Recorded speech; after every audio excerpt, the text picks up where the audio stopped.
and I am so excited today to be here with a really good friend of mine and media personality, Denise Winston. Denise, thanks so much for being here. I'm so glad to be here with you, Lori. Well, thank you. So tell us a little bit about where you are in your career now. Gosh, well, I'm a financial expert and I do a lot of financial wellness programs for corporations. I'm an author. I do a lot of media, professional speaker, you name it. You know, I'm game. I just love really engaging with people and helping and contributing to society in a meaningful manner and in a helpful way. And so that's what I love about what I'm able to do at this point in my career. Well, that's great. So tell us a little bit about your media. What are you doing with the media? And then I'm going to ask you how you got from where you were when I met you to where you are now. Gosh, well, isn't that a story? I had no idea when I started doing this that I would be doing so much media. I mean, gosh, radio, TV, print, online presence, in-person engagements. Media just really is a way for me to, again, contribute in a meaningful way and really to build my platform to be able to reach, gosh, when I think about the hundreds of millions of people that I've been able to reach, when you start adding up all of those media outlets, it's pretty profound. Gosh, when we met each other way back in New York at the National Publicity Summit, I was just, a girl from California in a very small town. I was in New York. I had no clue, what was really to come. And I found out that people need content 24 hours a day, 7 days a week. There are publications, there are newspapers, there are online venues, there are radio shows, there are TV shows. And as you know, they need content 24 hours a day. And when you start engaging with them and you realize that they really do need that content and they want what you have, it just grows from there. And more media begets more media and begets more, exposure and more connection with people all around, the United States and all around the world, quite frankly. So that sounds great. And I know exactly what you're talking about. So they need you. They need expertise. They need the information that you're delivering. How do you get to a point where you're able to offer them what you have? Well, you start very humbly from the beginning where you have no experience and you don't know what you're doing. But if you engage, we don't do this alone, okay? It takes mentoring, it takes coaching, it takes experience, it takes scraping your knees, it takes being open to feedback. The first couple of, in New York, I was there and they wanted to film and do a show right there on the spot. Well, when you don't have experience, you're kind of fumbly. But if you listen and if you ask questions and you're open to feedback, none of us start and are perfect. I mean, you see those bodybuilders in the gym and they're all pumped, or somebody's running, a marathon. Those people do not just wake up one day and all of a sudden can run, a marathon. It takes training, it takes coaching, it takes all of those things. And in the media, it takes the very same thing. You have to listen to what the media want. You have to be open to presenting what you have without expectation of you getting something back. I think that that's one of the key factors of why I've been so successful, is because I truly come from a place of wanting to help and give, not with an expectation that it's about me or my book or what I'm going to get. I truly have a desire to help people get what they want personally, professionally, and financially. And I think the media gets that. A media person does not want it to be all about my book or, about whatever it is. It's about their show and their audience and what their audience needs. So that's great advice. So let me just recap so we can get this information down. I'm taking notes as you're talking because I love what you're saying. So first of all, don't go it alone. Get the help that you need. And the other thing is, it's not about you, it's about what the audience and what the audience needs that are tuning into the show. Very important. A lot of people think it's about their book or their information, and it's really about what the audience needs. Very important. And then the other thing is, you're saying be prepared. You have to be prepared. And when opportunities come, you jump on them. And I will have to say, you do have to take them, and a lot of times it may not be convenient. I mean, I can tell you for 2 years, I got up at 4 o'clock in the morning to do a TV segment here in Bakersfield, and I did it. I was there at the show because, you know, when you get to be of a certain age, it takes a long time for that line to come out of your face. So you got to give yourself a little bit of time to get, because you have to look on TV. You have to look entertaining on mute. So you know, you have to get up at 4 o'clock in the morning. You're not getting paid for this. But the return is that you get experience. The return is that you get to be helpful. The return is that you get to build your platform, and you get to build a reputation. So, you know, there's a give and take. This doesn't happen overnight. It takes a lot of time and commitment, and it doesn't just, everybody might look and think, oh, well, you know, you've been doing this forever. No, I'm just like everybody out there that's watching right now that's even considering it. I pondered and thought, do I want to make the investment to go to New York? You know, it was expensive to go to New York, to go to the National Publicity Summit, not only for the event itself, but also for the travel to go there. So a lot of times you just have to be willing to invest in yourself, and experience does pay its dividends. And like I said before, more media, the more you get, right? Exactly. So got to be considered. So yes, to your point, you know, there's a lot of work. It just doesn't fall from the sky. Nothing really in life is going to just, I don't know, very, very few times does it just poof, you know, and you're discovered. Exactly, exactly. And even people that has happened to, they have done the due diligence beforehand. So just give us an idea about what has happened, like what you've done from 2009 when I met you at the National Publicity Summit. What steps have you taken? Well, number one, I showed up, right? So I listened to all of the little telltale signs that got me to New York, and I listened to those things that happened around me to get there. When I got there, I was very open, and I was engaged, and I listened, and I heard what people were saying, and I connected with them, and really listened to the media about what they want, how to communicate with them. And once I learned that, I came home and I jumped in and I started. If you're pitching the media or you're responding to a query, you have to listen to how they want to be communicated, and you have to have thick skin. I can tell you, you know, I did a couple shows. I wasn't ready to do a couple shows. I did a show, and then they were going to invite me back, and then they said, we're not going to have you back because we didn't like your response. Well, that could be crushing, but I had to really listen and take some ownership of what, there was some valuable feedback in there that helped me grow. So jumping in, practicing, getting feedback, getting a coach, you know, and then just doing it over and over and over and over and over and over again. That allows you to get to where you want to be. But you can't, you know, if you want to make no mistakes, don't do anything. It's one sure way to not make a mistake. And really, what's the worst that can happen? I mean, really, so somebody says no, so somebody doesn't respond, so they don't ask you back. It's all valuable experience. So you have to put your toe in the water and start somewhere, and you have to start from where you are. The only way you get up a mountain is by deciding you're going to go up the mountain, and you take one step at a time. And I will tell you, just going back to one of the shows, I did Martha Stewart Living Radio. I started and I did a couple shows, and, you know, I had some great success. And then we were going to do another show, and the host came back and said, no, we don't want her back because of how she answered a question.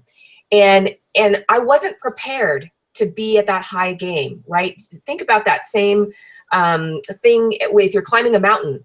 You could take a helicopter to the top and get there, but you can't stay there because you haven't acclimated. You have not got the blood cells to be there. So you can only stay for a very short time. So I feel like what I've done is I have decided I'm going to go, and I have worked and acclimated and worked my way up that mountain, so that when I'm finally at the top of that mountain, I've earned the right to be there.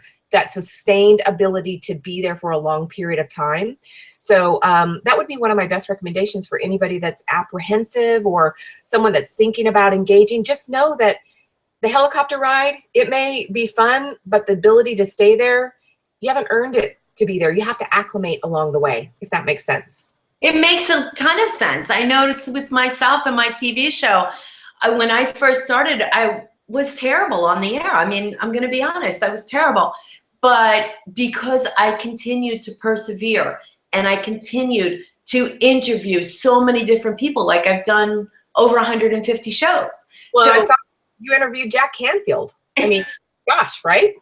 So now, yeah, that was a big stretch, but you know, I did it and I prepared and, you know, studied and, you know, it's like nobody can do your push-ups for you. And that's it exactly. You want that great, whatever it is, your media appearance, your body, you know, you want to be healthy, whatever. You got to get in there and you have to do it. It took a long time for me to even be able to watch myself on air because I knew if I watched, I would quit. So I just continued to do it. I gave myself the time I needed to get good at it. What has happened though, Denise, and I'm sure this has happened with you as well, is every other area of your life has changed because you've developed that skill and honed that skill. So your speaking is better, your training is better, you understand more about what the media wants, your media appearances are better, and even your book, even what you're writing in your book. You know, one of the things about doing what with media is that it keeps you in tune with what people are talking about. It also helps you communicate. We have a very short attention span in the United. We're used to these sound bites. Where I call them financial snacks. We're used to these really short bursts of information, and if you're not engaging, if you're not talking about relevant things, you're going to disconnect. So you're absolutely right, Lori. When you're doing a lot of media, you have to learn to communicate quickly, succinctly, be articulate, and practice. That's the only way you're going to get there, right? So learning that and being engaged in what's happening in the media at a certain time throughout the year really helps you in a lot of different ways. You're absolutely right. So that's great because you're bringing up a good point. So do you have a media calendar that you work from? I have struggled many times to keep that calendar, but I do think that it's very, very helpful to put a calendar on your wall, somewhere in your computer, and put down whatever you're seeing in the newspaper. One of the best things that you can do is read the paper, read a magazine. If you see a headline that you like that stands out, I call that sales copy. You take that and you put it into a sales copy folder on your internet or on your email Outlook, so that you have, anytime you're getting ready to do a pitch, you can go there and you have a bunch of headlines that have worked, that caught your eye in the past. You customize them any way you want to. But you know, that calendar is very, very beneficial because you know throughout the year, and it can help you prepare for the next year about content. And depending on if it's print, if it's, you know, TV, radio, you may decide to submit that pitch, you know, 6 months before to a magazine, where if you want to do a TV, it might be just a timely topic. But definitely keep a calendar, definitely keep a running sales copy email to yourself, just of stuff that's worked, so that you can only use it in what you say, but you can use it in the pitch line of your media, whatever you're doing. So that's great advice. I love that of taking those clips and those titles and putting, that's great advice. Text Awesome. them to yourself, make a note in your phone, take a picture, whatever you've got to do, just compile them in one place. You know, Jack Canfield had a thing, and he was talking about how are you going to capture your best ideas. And that to me is a way to capture your best ideas, is to just make an email list, make some folder that has all that information, so it's a go-to place anytime on the cuff. Because that's the other thing. You have to be ready. When something happens, you have to be ready, and you have to be willing to pitch it. Again, if there's something dramatic going on in the world, if you're a, I don't know, you know, security specialist, or if you're a, you know, whatever for shopping, Black Friday shopping, you know, that's coming, or tax time, CPA, you know, but if you have something, if there's a big relationship that happens, I remember Tiger Woods, something was going on with him, and somebody was a relationship specialist. Well, they could then pitch the media of how this might happen. Right? So they're using that situation to get exposure for themselves. It's excellent advice. Yes. Being timely and grabbing those current events and jumping on them.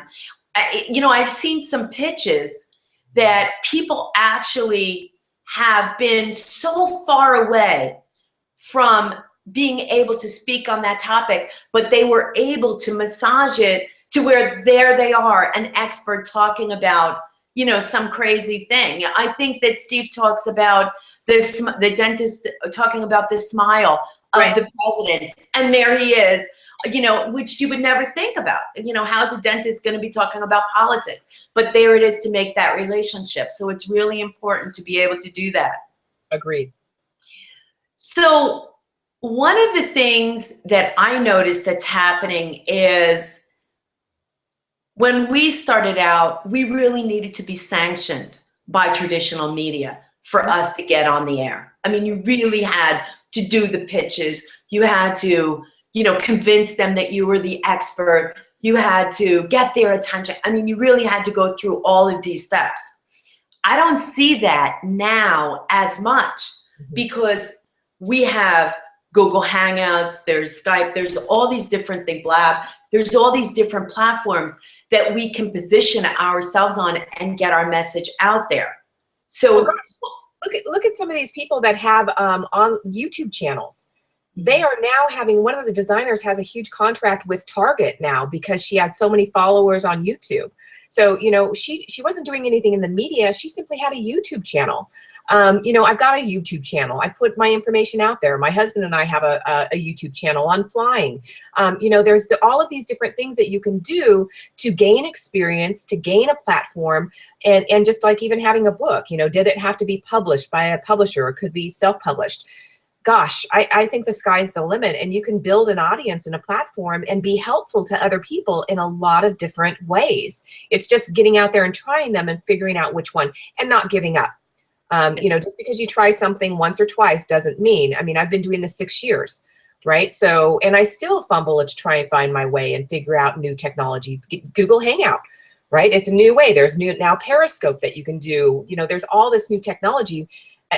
But you have to try it before you know whether it's going to work for you and whether you're going to grab any traction and move forward with it.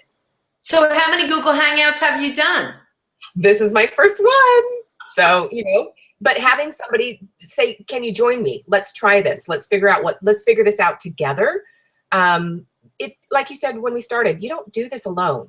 You do this with people that you meet. You know, one of the best things about the Publicity Summit was not only were we in New York, but we got to meet people. I got to meet you. You know, I've met several other people that I'm actually still friends with, and we grow together. And we're able to use each other's experience and bring each other along and not get frustrated and not give up and, you know, get encouragement and feedback.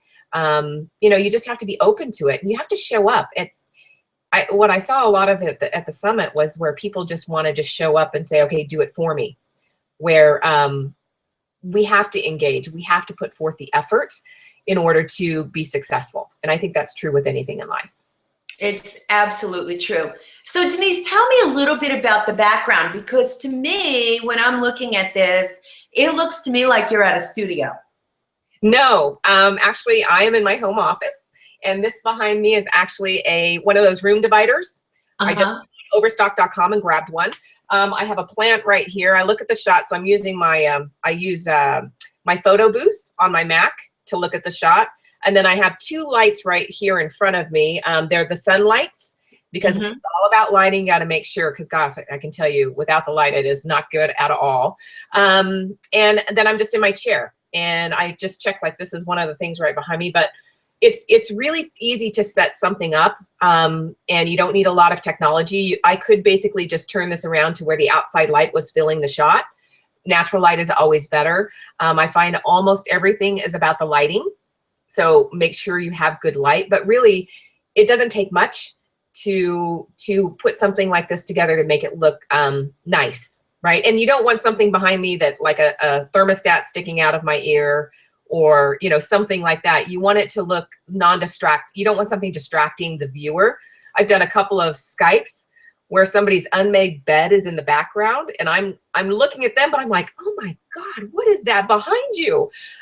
So whenever and I've done a lot of TV interviews, or if I was considered for a TV show, I may be doing a casting call or something like this. So if that presents itself, make sure that you do a little bit of research on how to make it look professional.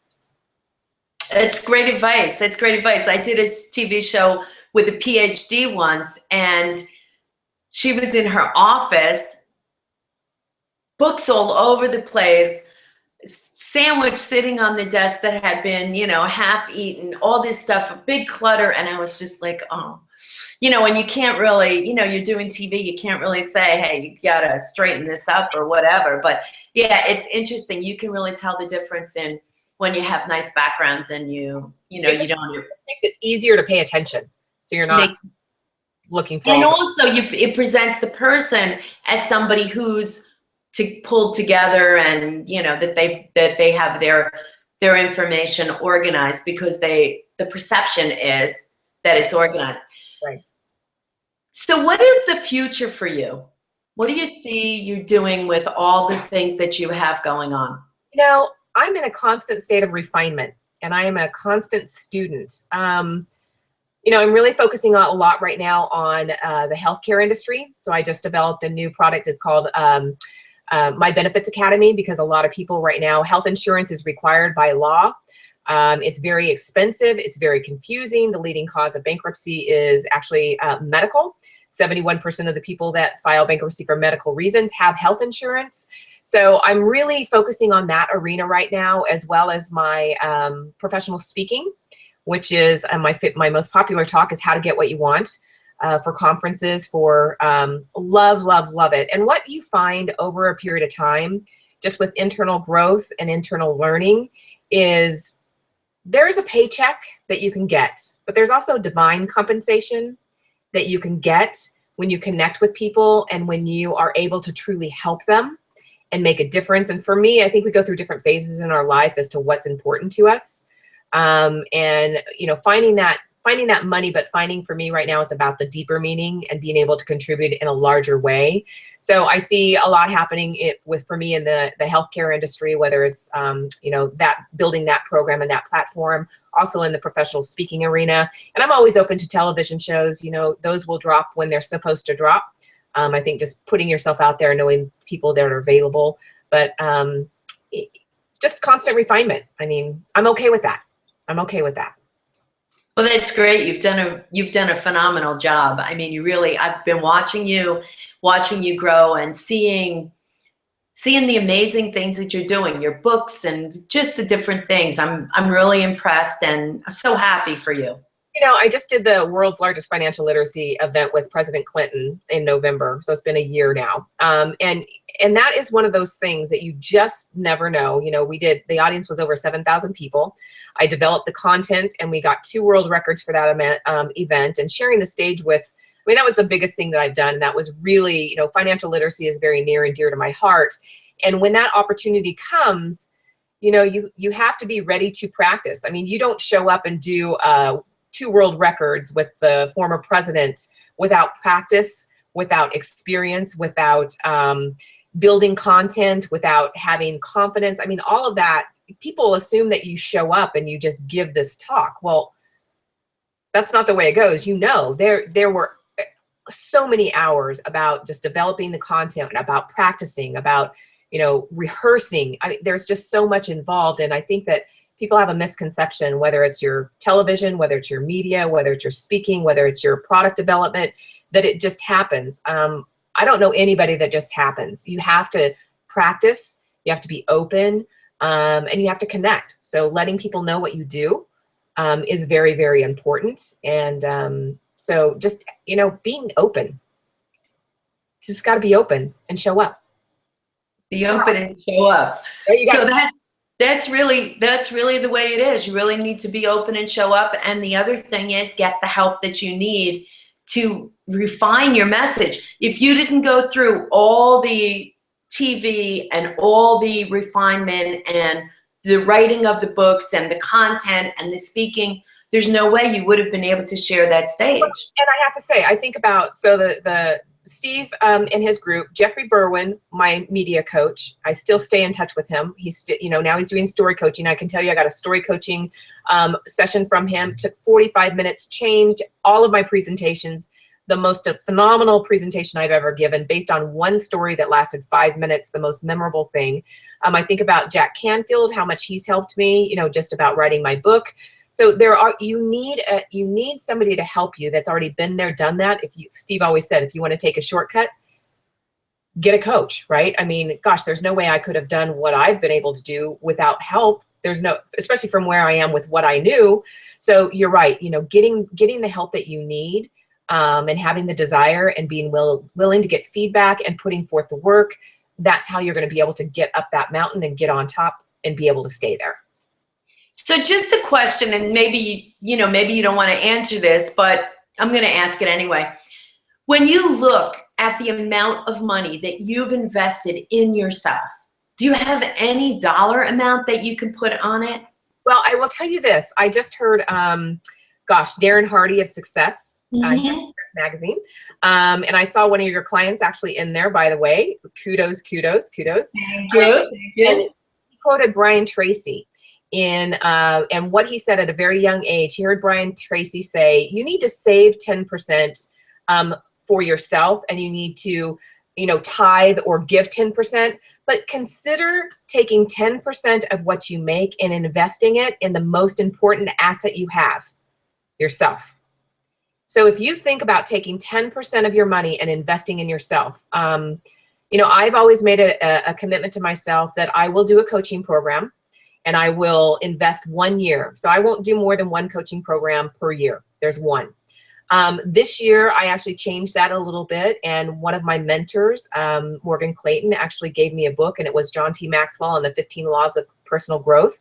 I have spent literally almost an entire year digesting that book and looking for deep growth that is going to overall. So is there a dollar amount? It's significant.